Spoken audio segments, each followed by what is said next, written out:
안녕하세요. 이희건입니다. 여러분, 오늘은 제가 2023년 미국의 첫 번째 FOMC를 분석을 할 거고요.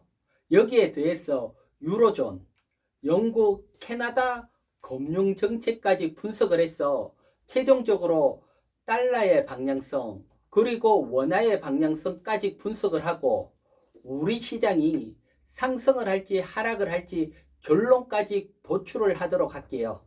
자, 그리고 공지 한 번 더. 매주 월요일 제가 올해는 신규 영상을 업데이트 할 거니까요. 많은 시청 바랍니다. 드라마보다 더 재밌게 영상을 올릴게요. 자, 그러면 미국의 첫 번째 FOMC를 한번 보도록 할게요. 미국의 첫 번째 FOMC를 보게 되면 기준금리를 0.25% 인상을 했습니다. 그리고 상단이 4.75%입니다. 여기서 중요한 것은 이 0.25% 인상을 했다는 거죠. 이건 왜 중요하냐고 하면 보통 일반적으로 금융회의, FOMC 회의를 하게 되면 기준금리를 동결을 하거나 그러니까 제로죠. 0%. 아니면 인상을 하더라도 0.25% 인상을 하거나 이게 일반적이죠. 그래서 일반적인 범위 안으로 금리 인상이 시작이 됐다는 겁니다. 즉 금리 인상 속도 조절이 시작이 됐다는 겁니다. 그래서 정상적인 범위 내에서 움직인다는 거죠. 왜 그럴까요? 그건 다른 게 아니고 물가가 안정화가 됐다는 거죠. 그래서 이번 FOMC 이후 제롬 파월 연준 의장의 입에서 디스인플레이션, 즉 물가가 둔화가 되고 있다. 처음으로 금리를 막 올리고 작년 이후 처음으로 물가가 둔화된다는 얘기를 처음 했습니다. 그만큼 미국 시장의 물가가 안정화가 됐기 때문에 금리 인상도 정상적인 속도로 간다는 겁니다. 그러면 물가가 어떻게 움직였는지 미국 소비자 물가를 한번 보도록 할게요. 미국 소비자 물가입니다. 작년에 보면 작년 6월입니다. 6월에 9.1%, 뭐 정말 물가가 확 크게 상승을 했죠. 이렇게 상승을 하니까 정말 초유의 자이언트 스텝 한 번에 0.75%씩 확 올렸죠. 그러다가 이제 물가가 확 안정화가 되고 1월 달에 6.5%까지 물가가 확 안정화가 됐습니다. 안정화가. 그리고 사실 소비자 물가에 있어서 가장 중요한 포지션이 물가 전체에서 30%를 차지하는 게 주거비죠. 주거비. 사실 이 주거비 물가는 1월 달까지도 상승을 했습니다. 상승을. 그래서 이 주거비 물가마저 꺾이게 된다면 정말 미국의 소비자 물가는 안정권으로 들어가죠. 그래서 이 주거비 물가는 빠르면 2월, 늦어도 4월부터는 하락으로 전환될 걸로 봅니다. 그러니까 이때부터는 물가가 더 가파르게 안정화가 될 수 있다는 겁니다. 그래서 더 이상 미국 물가에 대해서는 크게 걱정할 필요는 없고요. 그러니까 미국도 금리 인상이 정상적인 속도로 오게 된 거고요. 자, 여기서 중요한 게 사실은 연준에서 강조를 한 게 뭐가 있냐고 하면 1년 기대 인플레이션입니다. 1년 뒤에 물가가 얼마나 될까, 이 기대 인플레이션이 중요하다 했죠. 왜 중요하다고 하면 이게 높아버리면 많은 사람이 당연히 1년 뒤에도 물가가 높을 거라고 생각을 하면 물가는 높은 수준에서 고착화가 되기 때문에 이게 상당히 위험한 겁니다. 그러면 1년 뒤에 물가는 어떻게 될까요? 현재가 6.5%죠. 6.5%. 1년 뒤에 물가를 한번 보도록 할게요. 자, 먼저 1년 뒤에 어떻게 될까? 미시간대 기대 인플레이션입니다. 미시간대에서 설문조사하는 겁니다. 서베이입니다. 3.9%로 돼 있습니다. 그러니까 상당히 1년 뒤에 물가가 안정화된다는 거죠. 그래서 물가는 사실 안정화 쪽으로 간다고 생각을 하고 있는 거고요. 그리고 조금 더 시장 측면에서 보면 여기에 보면 10년물 국채금리, 미국 10년물 국채금리에서 팁스 10년물 국채금리. 팁스라는 것은 물가 연동 채권입니다. 그래서 같은 10년물 국채인데 물가 연동이 붙어 있는 국채 금리 차이가 현재 2%입니다. 2%. 이 얘기는 채권 시장에서 바라보면 1년 뒤에 물가가 2%로 바라본다는 겁니다. 채권 시장에서 바라보는 물가도 2%로 상당히 안정화가 됐다는 겁니다. 그러면 실제로 금리, 연방금리 선물 시장에서는 1년 뒤에 물가를 어떻게 바라볼까요? 1년 뒤에 지금은 12월 물입니다. 12월 그러니까 2023년 12월 달에 연방금리 선물이 어떻게 될까 시장에서 바라보는 것은 현재 4.7% 상단이 가장 많습니다. 35.8%가 현재 물가로 끝날 거다 이렇게 보는 겁니다. 쉽게 말해서 한 번 금리 인상을 하더라도 인하를 하거나 아니면 현재 4.7%가 계속 가거나 이렇게 보는 시각이 35.8%로 가장 높고요. 그 다음에 현재보다도 낮을 거다 한 차례. 이게 25.4%로 가장 높고 여기 4.5%로. 그 다음에 현재보다 한 번 정도 금리 인상을 할 거다. 5.0%로 보는 게 23%. 즉 현재 금리에서 한 칸 밀리거나 한 칸 상승하겠다. 현재 금리 비슷하게 보는 게 지금 연방금리 선물 상장돼 있는데 시장에서 주고받는 어떤 가격 형태입니다. 그러니까 미국은 이제 금리 인상이 끝부분에 왔다는 겁니다. 끝부분. 그러니까 더 이상 금리 인상에 대한 기대감이 없으면 달러는 꺾이게 되죠. 더 이상 금리 인상을 안 하면 달러를 팔고 금리 인상을 막 하는 화폐로 넘어가게 되는 거죠. 돈이. 자, 달러의 움직임을 한번 볼게요. 돈들은 항상 먼저 움직이죠. 지금 보면 미국이 2023년 3월 달에 첫 번째 금리 인상을 했습니다. 금리 인상. 지금은 달러 인덱스 주봉입니다. 주봉. 인상을 하기 전부터 미리 돈들은 상승을 했죠. 달러가 상승을 하고 작년에 미국이 진짜 다른 나라 비해서 자이언트 스텝 하듯이 0.75%씩 확 금리 올리니까 달러는 확 강세로 갔고요. 그리고 이제 금리 인상이 끝부분에 와 있죠. 그러니까 돈들은 미리 빠져나가는 겁니다. 달러를 팔고 확 빠져나가 있고요. 이런 현상은 이제 앞으로 미국이 금리 인상이 끝났기 때문에 앞으로 계속 이어지고 뭐 반등이 나오더라도 줄기차게 이렇게 가는 거죠. 이렇게 갈 확률이 높습니다. 미국 금리 인상이 끝났다. 그러면 사실 이렇게 계속 가려면 다른 나라도 미국에 가장 큰 영향을 미치는 달러에 가장 큰 영향을 미치는 게 유로죠. 유로가 미국은 금리 인상을 멈췄는데 유로가 계속 금리 인상을 하면 이제 반대로 달러는 약세로 가고 유로화는 강세로 갈 거죠. 강세로. 이 현상이 나온다는 겁니다. 달러가 계속 약세로 가는 거. 달러가 약세로 간다는 것은 사실 우리 시장 주식시장이 상승을 한다는 겁니다. 자, 정말 유럽 쪽은 계속 금리를 인상을 할까요? 영국까지 합쳐서 파운드까지. 자, 이번 2월달 첫 번째 유럽 중앙은행이나 영국은행에서 금융정책 결정을 어떻게 했는지 한번 보도록 할게요. 그거 하기 전에 캐나다 한번 볼게요. 미국하고 붙어있는 캐나다. 미국하고 붙어있는 캐나다 물가.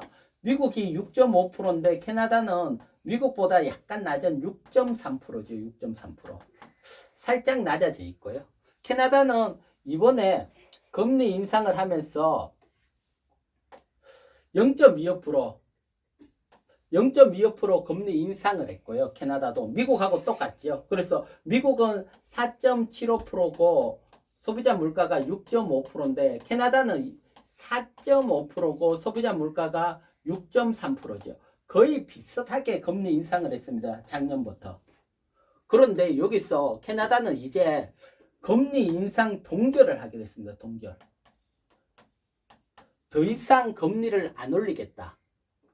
계속 안 올리는 게 아니고 이만큼 강하게 금리 인상을 올렸기 때문에 이제 한동안 경제의 변화라든가 이런 걸 뭐 몇 달 동안 추격을 하는 겁니다. 보다가 이제 정상적으로 금리를 올릴지 안 올릴지 그 이후에 결정을 하겠다. 즉 이제부터는 이 결정을 할 동안 금리 인상 평가를 하겠다는 겁니다. 강하게 평가할 몇 달 동안은 금리를 안 올리겠다. 주요국 중에 처음으로 금리 동결을 발표를 했고요. 미국하고 거의 비슷한 캐나다가 동결을 했다는 것은 미국도 뭐 끝부분까지 왔다는 거죠. 그래서 미국하고 캐나다는 물가가 안정화되고 있고 더 이상 금리를 뭐 한 번, 두 번 올리거나 아니면 멈추겠다까지 와 있습니다. 그러면 앞에 말했지만 유로존이나 영국은 어떨까요? 지금 러시아 우크라이나 전쟁에 따라 지금 에너지 가격하고 난리 나 있잖아요. 얘네들 금융 정책을 한번 보도록 할게요. 2월달 시작하자마자 금융 정책을 했는데 유럽이나 ECB 지금부터 이쪽을 분석을 할게요. 분석을 하는데 제가 지금 FMC 뭐 캐나다도 짧게 얘기를 했고 유럽연합, 영국 이렇게 금융정책 분석을 해주는 유튜브 없잖아요. 하나 겨우 해줄까 할 거잖아요. 제가 소액으로 부자 되고 또는 금융정책 분석 이런 것들 그 다음 공시 분석 이건 뭐 국내 거의 탑이라고 자부를 하니까요. 저와 함께 해 가실 분들은 구독 눌러주시고요. 구독 누르신 회원님은 좋아요, 궁금한 것은 댓글 부탁드릴게요. 자, 이번에 영국하고 유럽중앙은행 ECB 유럽중앙은행하고 영국은 기준금리를 플러스 0.5% 인상을 했습니다. 0.5%. 미국은 0.25% 인상을 했죠. 미국. 이 얘기는 무슨 얘기일까요? 미국보다 유럽중앙은행이나 영국이 더 강하게 금리 인상을 하면서 미국하고 유럽이나 영국하고 금리 차가 줄어들었다는 겁니다. 금리 차가 줄어들었다는 것은 환율 차도 줄어든다는 겁니다. 즉 미국의 달러는 앞에 보듯이 약세로 갔고 하락을 했고 반대로 금리를 강하게 올리는 유럽중앙은행 같은 경우는 유로와 영국 같은 경우는 파운드와는 강세로 간다는 얘기입니다. 이게 사실은 금리의 방향입니다. 그러면 여기서 가장 중요한 것은 영국이나 ECB, 유로존이나 얘네들이 계속 강하게 금리 인상을 하면 그 다음 때 미국은 거의 금리를 멈추고 이렇게 되면 미국 달러는 계속 하락을 할 거고 유로화는 계속 상승을 하겠죠. 한쪽에서는 강하게 금리를 올리고 미국은 금리를 멈추니까 금리 차가 줄어드니까 환율 차도 줄어들게 되는 거죠. 정말 얘네들은 지금도 0.5% 인상을 했는데 계속 강한 인상을 할까? 그건 물가가 결정을 하는 거죠. 물가. 먼저 영국 물가를 한번 보도록 할게요. 영국 물가입니다. 지금 난리 나 있죠. 영국 소비자 물가는 현재 10.5%입니다. 10.5%. 엄청나게 높죠. 영국 물가가. 에너지 지금 뭐 러시아 우크라이나 전쟁이 끝날 기미가 안 보이고 에너지가 올라가니까 그러니까 이 물가를 떨어뜨려야 되잖아요. 그러려면 금리를 계속 강하게 올려야 됩니다. 금리를. 영국이 금리를 강하게 올리면 파운드화는 계속 강세로 가는 거죠. 파운드화 강세면 달러는 약세죠. 이 기조가 계속 이어질 수밖에 없습니다. 영국 물가가 현재 10.5%니까. 그러면 유로존 물가는 어떨까요? 유로존 물가도 현재 8.5%입니다. 8.5%. 8.5%도 미국이 6.5%에 비해서 훨씬 높잖아요. 계속 강한 금리 인상을 해야 된다는 겁니다. 금리 인상은. 그러면 유로화도 마찬가지입니다. 강하게 상승을 할 걸로 보고요. 그러면 상대적으로 달러는 약세로 가게 되고요. 이 현상이 유로존이나 영국 금리 인상이 계속 앞으로 이어질 수밖에 없는 물가기 때문에 이쪽은 금리가 계속 올라가고 미국은 거의 금리 인상이 끝나가고, 그러니까 달러는 약세 기조가 이어지고 유로화나 파운드화는 강세 기조가 이어진다는 거죠. 앞에 달러 인덱스 주봉 보니까 주봉이 이렇게 확 꺾였죠. 그러면 유로화 주봉 한번 볼게요. 유로화. 금리를 강하게 계속 인상을 해야 되는 유로화. 유로화는 달러가 강세로 갈 동안 하락을 했다가 이제 반대로 유로화는 상승을 하고 있죠. 상승. 이건 유럽중앙은행이 계속 금리를 올린다고 보는 겁니다. 시장에서. 물가를 보면. 그러니까 한동안 달러는 계속 약세로 간다는 얘기입니다. 약세로. 자, 그러면 이런 구조 속에서 찬찬히 다시 한번 최종적으로 정리를 해볼게요. 자, 최종적으로 정리하기 전에 다시 한번 설명을 드리지만 2023년 저와 함께 부자의 길로 가실 분들은 구독 꼭 눌러주시고요.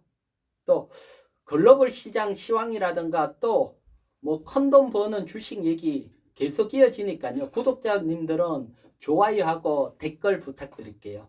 자, 최종적으로 한번 볼게요. 최종적으로 보면 지금 유럽 20입니다.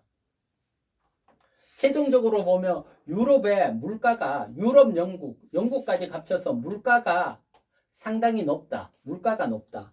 그래서 물가를 잡기 위해서는 유로는 금리를 올려야 된다. 금리를 올리면 유로화는 강세로 간다. 강세. 그리고 그렇다면 상대적으로 달러 인덱스의 54%를 포함된 유로화가 강세로 가니까 달러는 금리를 인하를 하지 않고 유지를 하더라도 상대적으로 달러는 약세로 가게 됐다. 약세로. 미국은 금리 인상을 뭐 완만하지만 이쪽은 강하게 올리니까 상대적으로 달러는 약세로 간다. 약세로. 달러가 약세로 가게 되면 원달러에서 원화는 강세로 간다. 강세. 즉 이 얘기는 올해 어떤 현상이 나오냐 하면 달러를 가지고 있는 분은 달러가 약세로 움직이니까 달러를 매도하고 강세로 가는 유로화나 또는 강세로 가는 원화를 매수한다는 얘기입니다. 매수. 즉 외국인 자금이 우리 시장에 들어온다는 겁니다. 원화를 매수한다는 건 외국인 자금이 우리 시장에 들어온다는 걸 나타내니까요. 그래서 외국인들이 우리 시장에 들어오면서 올해는 상승을 한다는 겁니다. 외국인들이 원화를 매수했다는 것은 원화가 강세로 가고 외국인들이 우리 시장에 들어온다는 거죠. 외국인 매수가 들어오고 그리고 시장은 상승을 한다는 겁니다. 상승. 그러니까 현재 시장은 매수로 대응을 해야 됩니다. 1월 달에 워낙 강하게 상승을 했기 때문에 사실 2월은 횡보 예상이 되지만 어쨌든 아직 낮은 위치입니다. 그래서 지금 글로벌 금융시장을 분석을 하게 되면 현재 원화는 계속 약세 기조로 가고요. 그렇다면 외국인 자금은 계속 우리 시장에 들어오고 현재보다 2023년 12월 보면 주가가 많이 상승을 해 있을 거라는 겁니다. 그러면 현재 매수로 대응을 해야 된다. 결론이 나오는 거죠. 자, 여러분. 전체적으로 오늘 여러분들하고 글로벌 시장 상황을 분석을 했죠. 자, 자세히 제가 분석을 해드렸으니까요. 최종적으로 결론을 내드렸고, 자, 그러면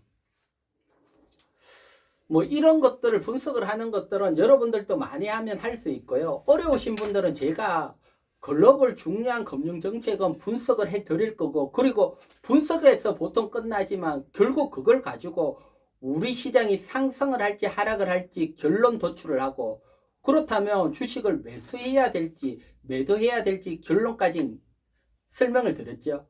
올해는 외국인 매수가 들어오면서 상승을 한다는 게 결론이죠. 그래서 주식 매수로 대응을 하자 결론까지 내고요.